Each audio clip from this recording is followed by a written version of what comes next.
예, 그 발제 내용에 대한 동의 부분도 있었고, 그 이전에 지금 만들어진 지방 공공기관, 공기업과 출자 출연기관들이 만들어진 역사적 과정과 그 당시에 법이 만들어졌을 때 가지고 있었던 맹점들이 지금도 좀 유지되고 있기 때문에 이걸 조금 지금 법에 부분적으로 있는 부분만 조금만 손대지 말고 이번 기회에 뭐 종합적으로 한번 손을 좀 대보자 해서 공무원들이 갖고 갈 일과 공무원이 아닌 사람들이 해야 될 일을 어떻게 구분할지, 그것도 뭐 시대가 20년이 지났으니까 그게 필연적으로 이 부분은 꼭 공무원이 해야 되고 이쪽은 민간 부분이 해야 될 이런 부분들이 아니니까 그런 부분부터 정리가 되지 않으면 이미 학생들 가르치면서 시험 문제를 더 이상 내기 힘드신 상황인 것 같아요.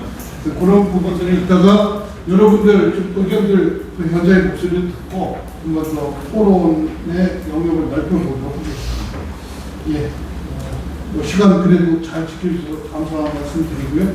두 번째로는 우리 서울교통공사의 노기욱 노동이사님 토론 시간 드리도록 하겠습니다. 박수로 맞이해 주시기 바랍니다.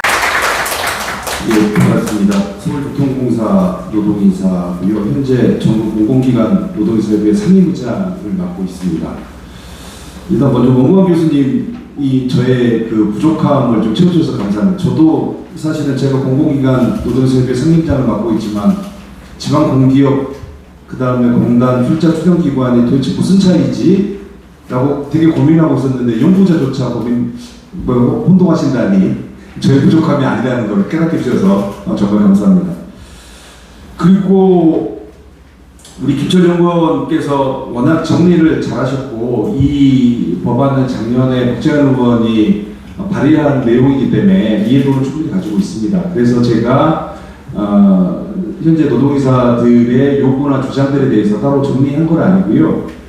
노동이사들이 현재 처해 있는 조건과 상황에 대해서 좀 말씀을 드리는 시간을 갖도록 하겠습니다. 네, 먼저 노동이사는 이중적지를 가지고 있습니다. 기관 내에서 비상임 이사임에도 불구하고 핵심 경영 전략 회의라든지 주요 회의에는 참석을 못하고 있습니다.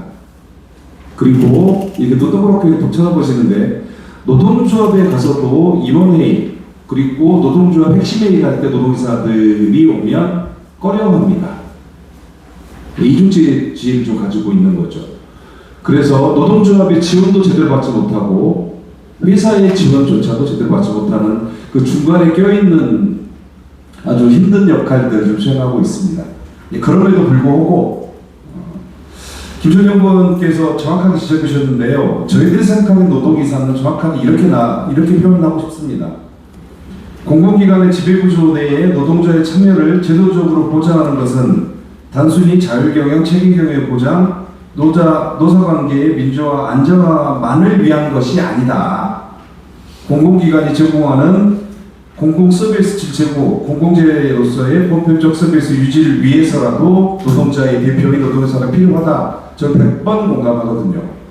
이런 역할을 하는 게 저는 노동이사라고 생각을 합니다.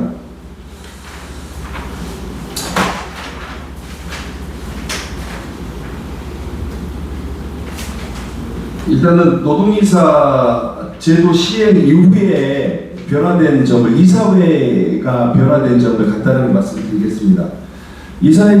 노동이사가 이사회에 참여한 이후로 이사회 자체가 좀 풍성해졌어요.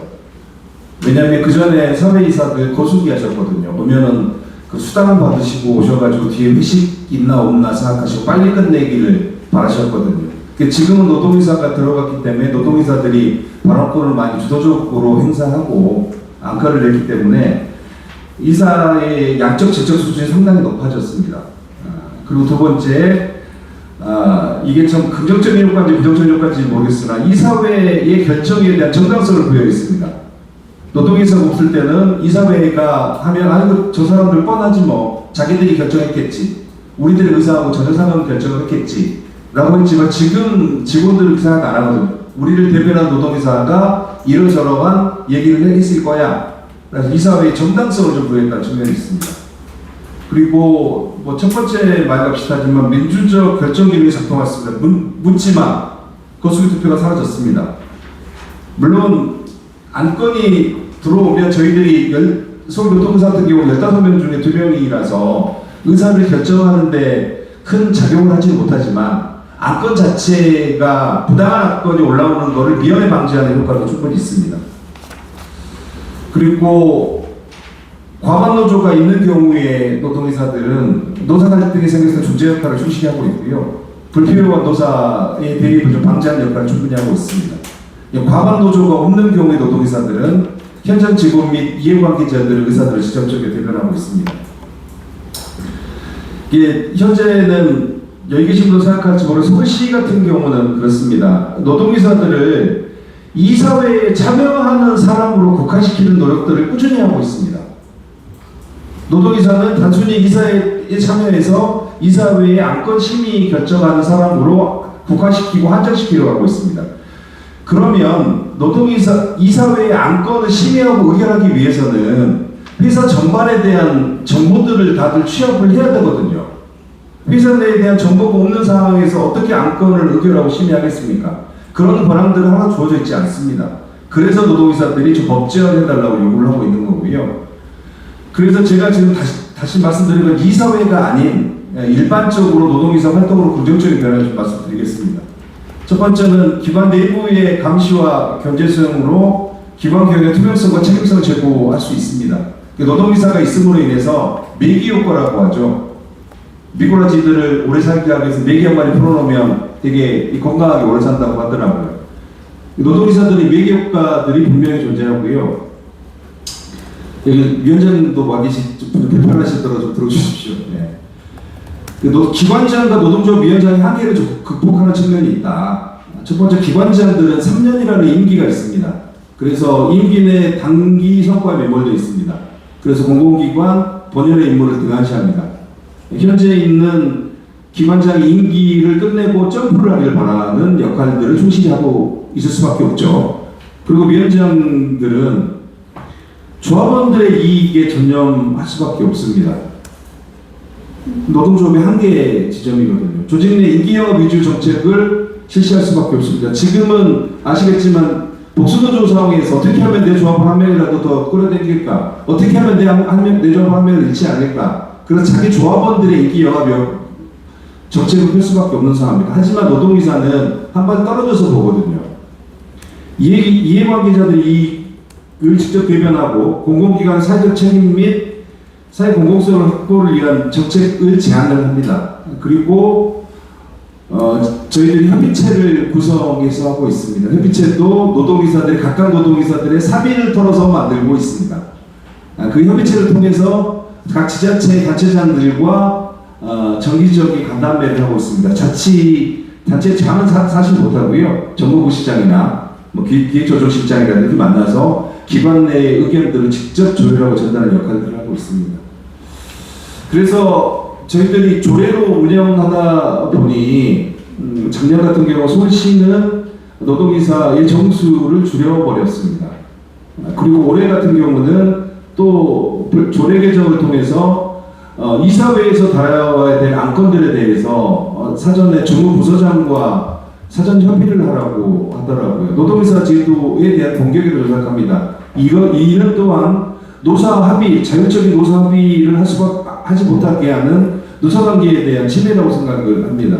이런 것들이 조례로 이루어지다 보니 조례의 영향이 어디까지 미칠 것인 건지 상위법을 높여서 행할 수 있는 건지에 대한 그런 고민 지점이 많이 있습니다.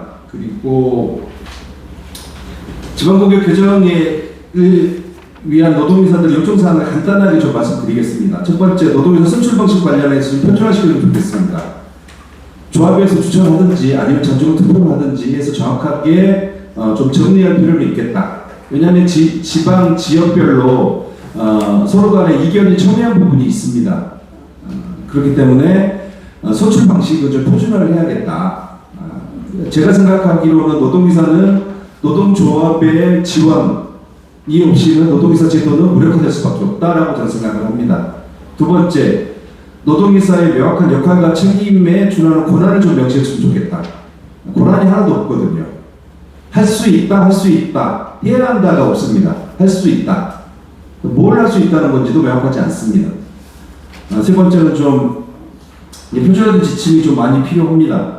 노동이사들 여기 나와 있는 이중질적 지위를 가지고 노동이사들이 여기 한 10분 넘게 와 계신데요. 저 출장 처리하고 가야 됩니다. 또 다른 업무를 하고 있기 때문에 여기 오시기 위해서는 오전에 오후 업무까지 집중해서 오시고 이 자리에 오신 겁니다. 아니면 저 같은 경우는 주말에 출근해서 못한 일 합니다. 그래서 활동비 지원이라든지 업무에 대한 지원들이 좀 많이 필요하겠다. 그리고 제가 서두에 말씀드렸지만 노동회사 협의회 및 협회 활동을 위한 대내 네트워크 활동을 좀 지원해 줬으면 좋겠다. 노동인사들이 간에 서로 간의 정보 교류가 많이 필요하다. 어느 기관에서 이렇게 한다, 저렇게 한다. 왜냐하면 조례를 통하든 법제를 통하든 세부 사항에 대해서는 정확한 게 없거든요. 노동인사들 간의 교류가 많이 필요하다. 그 다음에 노동인사 지속 가능성과 확산한 연구사업, 연구 지원 사업이 좀 필요하겠다라는 생각을 가지고 있고요. 그렇게 하기 위해서는 노동인사 제도 도입과 운영 평가에 대해서 기관 경영 평가를 좀 도입해야 된다. 아무리 법이 제도화 되더라도 기관 평가하지 않으면 기관장한테 신경 쓰지 않습니다. 공무원분들 잘 아시잖아요. 평가한다 그러면 설설기지 나머지 공무원 기관도 절대 공공기관을 하지 않을 거라고 생각합니다.